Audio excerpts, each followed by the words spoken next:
Students हम discuss करेंगे daily quiz के जो क्वेश्चंस हैं उनके बारे में। First question is regarding the global hunger index के पर्सपेक्टिव से है। स्टूडेंट्स आपसे क्वेश्चन पूछा गया है कि ग्लोबल हंगर इंडेक्स का जो रिपोर्ट है वो पब्लिश किया जाता है इफ्री के द्वारा। तो आप देखिए कि इफ्री के द्वारा कौन से जो इंडिकेटर्स हैं जिसके बेसिस पे कंट्रीज का जो प्रोग्रेस है उसको एनालाइज किया जाता है और उसी के बेसिस पे कंट्रीज का जो रैंकिंग है या जो परफॉर्मेंस है वो आपको देखने के लिए मिलेगा। तो आप देखिए कि 2016 का जो प्रीलिम्स का पेपर है उसके अंदर ये क्वेश्चन है वो आपसे पूछा गया था। तो आपको यहाँ पे ये इन्फॉर्मेशन होना चाहिए कि किसी भी इंडेक्स के जो पैरामीटर्स हैं जो इंडिकेटर्स हैं उसके बारे में आपको जानकारी होना चाहिए कि उससे रिलेटेड यूपीएससी के द्वारा जो क्वेश्चन है वो आपसे पूछा जा सकता है। इस क्वेश्चन को यहाँ पे क्यों मेंशन किया गया, आप देखिए कि कुछ दिन पहले द हिंदू न्यूज़पेपर के अंदर में एक रिपोर्ट है उसको पब्लिश किया गया था न्यूट्रिशनल जो स्ट्रेटजी है या न्यूट्रिशनल जो मैनेजमेंट है उसके पर्सपेक्टिव से। स्टूडेंट्स अगर हम ग्लोबल हंगर इंडेक्स के पर्सपेक्टिव से डिस्कस करें तो आप देखिए कि ग्लोबल हंगर इंडेक्स के अंदर में 4 जो पैरामीटर्स हैं उसके बेसिस पे यहाँ पे कंट्रीज का जो मल्टी डायमेंशनल हंगर का जो एरिया है उसको कैलकुलेट किया जाता है, कंट्रीज की जो प्रोग्रेस है उसको एनालाइज किया जाता है। स्टूडेंट्स अगर हम 4 पैरामीटर्स के पर्सपेक्टिव से डिस्कस करें तो आप देखिए कि अंडर न्यूरिशमेंट है वो भी इसका एक पैरामीटर है ग्लोबल हंगर इंडेक्स का। चाइल्ड स्टंटिंग एंड प्लस में चाइल्ड वेस्टिंग का जो प्रॉब्लम है जो आपको मेजरली इंडिया के अंदर आपको देखने के लिए मिलता है। तो आप देखिए कि चाइल्ड स्टंटिंग है, चाइल्ड वेस्टिंग है, चाइल्ड मोर्टिलिटी है वो भी इसका एक पैरामीटर है। तो इस तरीके से जो 4 पैरामीटर्स हैं इन इंडिकेटर्स के बेसिस पे कंट्री का जो परफॉर्मेंस है उसको एनालाइज किया जाता है। 2023 के अगर हम ग्लोबल हंगर इंडेक्स के पर्सपेक्टिव से डिस्कस करें तो इंडिया का जो रैंकिंग है 111 था आउट ऑफ 125 कंट्रीज। आप देखिए कि 111 इंडिया का रैंकिंग था इंडियन गवर्नमेंट के द्वारा। इंडेक्स का जो परफॉर्मेंस है इंडियन गवर्नमेंट का या हमारी कंट्री का जो परफॉर्मेंस है उसको एक्सेप्ट नहीं किया गया था हमारी गवर्नमेंट के द्वारा। इसका जो कैलकुलेटिंग का जो प्रोसेस है उसके रिगार्डिंग में जो क्वेश्चंस हैं उनको रेज किया गया। लास्ट 7 to 8 ईयर्स के अंदर इंडिया का जो रैंकिंग है उसके अंदर आपको जो डिक्लाइन है वो देखने के लिए मिलेगा। ग्लोबल हंगर इंडेक्स का जो रैंकिंग है लास्ट 7 to 8 ईयर का जो ये इंडेक्स है उसके अंदर में। तो ये 4 पैरामीटर्स हैं जिसके बेसिस पे एनालाइज किया जाता है। इसका जो आंसर है वो सी है। अगर यहाँ पे जो चाइल्ड वेस्टिंग का जो उसको भी अगर ऐड किया जाता है पैरामीटर के अंदर में तो आप देखिए कि ऑल 4 आपको यहाँ पे जो करेक्ट है वो देखने के लिए मिलता है। नेक्स्ट अगर हम डिस्कस करें स्टूडेंट्स ये ग्लोबल हंगर इंडेक्स के बारे में था। अब आपके लिए यहाँ पे एक होमवर्क है। आप देखिए कि हंगर इंडेक्स है तो हमारे कौन से जो सस्टेनेबल डेवलपमेंट गोल हमारा कौन सा जो एसडीजी गोल है जिसके अंदर मेंशन किया गया है कि हमको हंगर है उसको एलिमिनेट करना है 2030 तक। क्या गोल नंबर 1 के अंदर मेंशन है या गोल नंबर 2 के अंदर मेंशन है, या अगर आपको नहीं पता है तो पता कीजिए, याद रखिए इन सबको जिससे कि आप मेंस के अंदर इन जो डाटाज हैं उनको यूज कर सको। नेक्स्ट अगर हम बात करें नेक्स्ट क्वेश्चन के पर्सपेक्टिव से तो आप देखिए कि बिम्स्टेक के रिगार्डिंग में क्वेश्चन यहाँ पे मेंशन किया गया है। Bay of Bengal multi sectoral technological and economic cooperation है।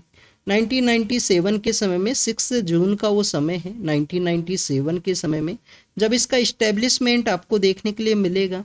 क्या ये न्यूज़पेपर के अंदर मेंशन था? तो आप देखिए कि बिम्स्टेक को इकोनॉमी का जो पेज है वहाँ पे इसका फ्री ट्रेड एग्रीमेंट जिसको डिस्कशन फेज के अंदर में है उसके रिगार्डिंग में एक न्यूज़ है वो पब्लिश हुआ था। आज के ही द हिंदू न्यूज़पेपर के अंदर में ये पब्लिश हुआ था रिपोर्ट फ्री ट्रेड एग्रीमेंट के रिगार्डिंग में। तो आप देखिए कि बैंकॉक डिक्लेरेशन के थ्रू इसको सेटअप किया गया है। बैंकॉक डिक्लेरेशन के थ्रू 1997 के समय इसका जो इस्टेब्लिशमेंट आपको देखने के लिए मिलेगा। इसका जो हेडक्वार्टर है या जो सेक्रेटरीट है वो ढाका बांग्लादेश के अंदर सिचुएटेड है। और बांग्लादेश प्रेजेंट समय में न्यूज़ के अंदर है किस वजह से, वहाँ पे पॉलिटिकल अनस्टेबिलिटी का जो सिचुएशन है वो क्रिएट हुआ। बिम्स्टेक के अगर हम बात करें स्टूडेंट्स मेंबर कंट्रीज के बारे में तो बांग्लादेश है, भूटान है, इंडिया है और नेपाल है। 4 कंट्रीज आपको ये देखने के लिए मिलते हैं। इसके अलावा स्टूडेंट्स म्यांमार नाम का जो कंट्री है वो भी इसका पार्ट है। म्यांमार के अलावा आप देखिए कि श्रीलंका भी इसका पार्ट है और थाईलैंड भी आपको इसका पार्ट है वो देखने के लिए मिलेगा। तो ये जो 7 कंट्रीज हैं वो बिम्स्टेक के पार्ट हैं। बैंकॉक डिक्लेरेशन के थ्रू इसको सेटअप किया गया। एक और कौन सा ऑर्गेनाइजेशन है जिसका इस्टेब्लिशमेंट आपको बैंकॉक डिक्लेरेशन के थ्रू देखने के लिए मिलता है? 1967 के समय में आसियान जो है, association of south east Asian Nations है आसियान, उसको सेटअप किया गया था बैंकॉक डिक्लेरेशन के थ्रू।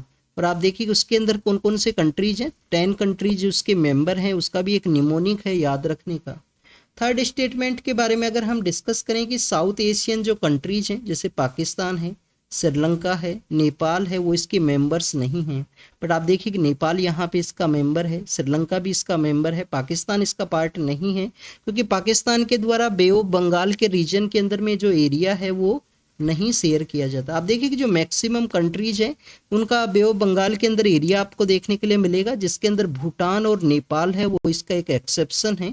भूटान और नेपाल का जो एरिया है वो बे ऑफ बंगाल के अंदर नहीं देखने के लिए मिलता है। तो यहाँ पे फर्स्ट एंड सेकंड जो स्टेटमेंट है वो करेक्ट है, तो बी आंसर है स्टूडेंट सेकंड क्वेश्चन का।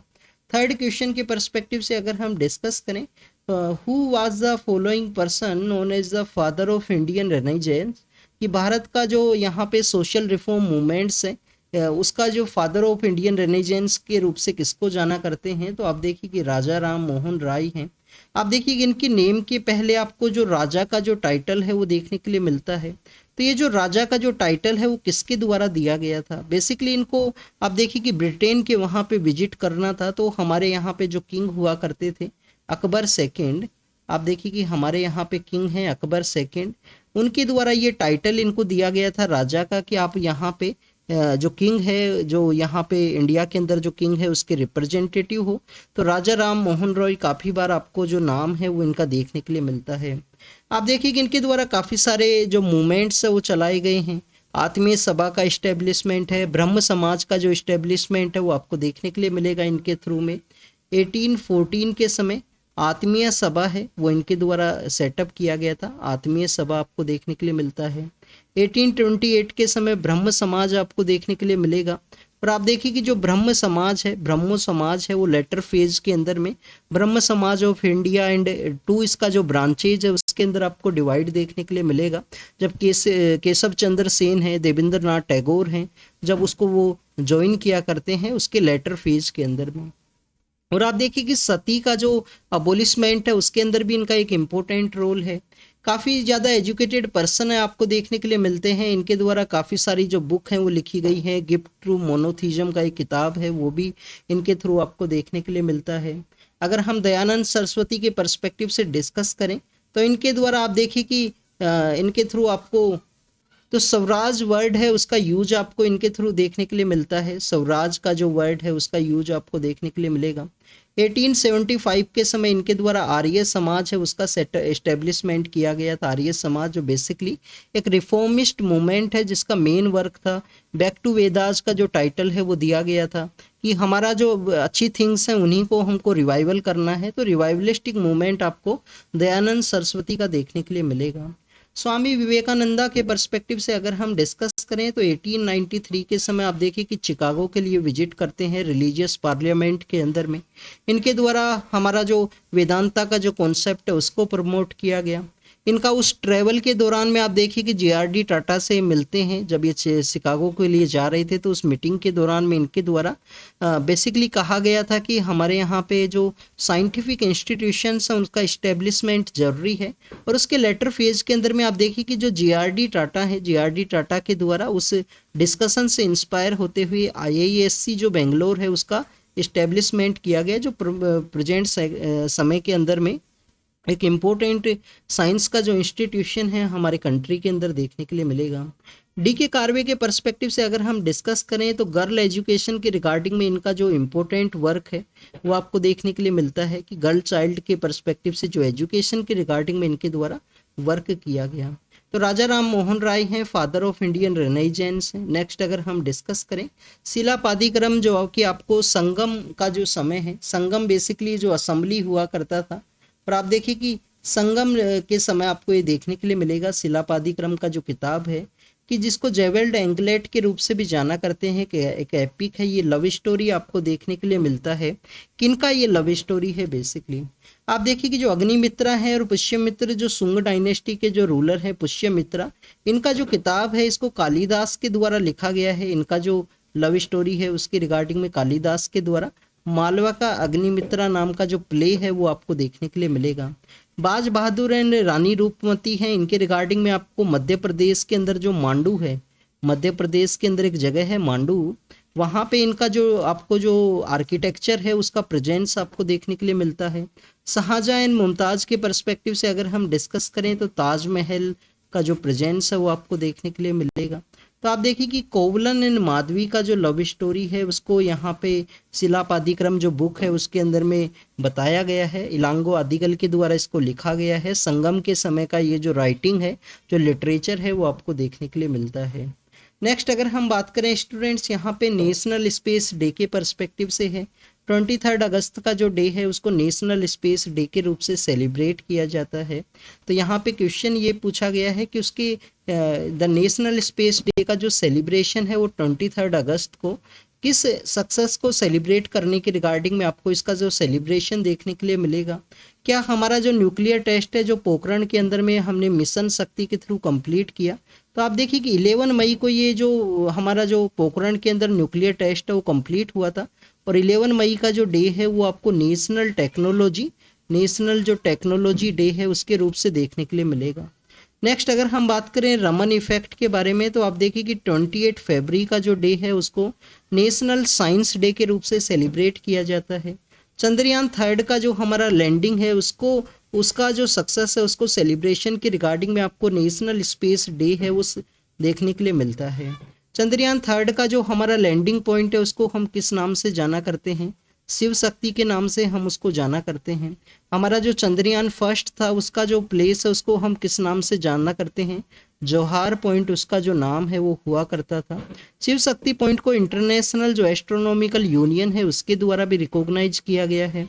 और आप देखिए कि आदित्य मिशन जो हमारा सन के द्वारा लॉन्च किया गया था, L1 जो प्लेस है, जो 1% का जो डिस्टेंस है उसको शो करता है, अर्थ और सन के बीच में 1% का जो डिस्टेंस है उसके रिगार्डिंग में आप देखिए कि आदित्य मिशन L1 पॉइंट को सन का जो स्टडी करने के रिगार्डिंग में सेंड किया गया था। तो उसके रिगार्डिंग में सेलिब्रेशन नहीं है, चंद्रयान थर्ड के पर्सपेक्टिव से सेलिब्रेशन है नेशनल स्पेस डे का।